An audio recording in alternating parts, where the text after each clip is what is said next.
আরজি করের সঙ্গে আমাদের দেশে বিগত বছরে ঘটে যাওয়া সমস্ত ধর্ষণ ও খুনের ঘটনা নিয়ে নারীদের সুরক্ষা প্রদানের উদ্দেশ্যে সারা দেশ জুড়ে আন্দোলনের ঝড় তুলতে হবে। কারণ আরজি করের ঘটনার সঙ্গে আমাদের মনে রাখতে হবে, বর্তমানে আমাদের দেশের নারীরা শুধুমাত্র আরজি করেই আজ গণধর্ষণ হওয়ার পর খুন হয়নি।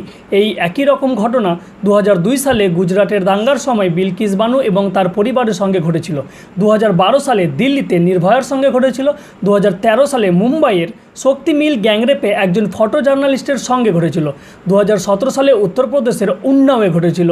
2018 সালে জম্মু কাশ্মীরের কাঠুয়াতে 8 বছরের মেয়ে আসিফার সঙ্গে ঘটেছিল। 2020 সালের উত্তরপ্রদেশের হাথরাসে ঘটেছিল।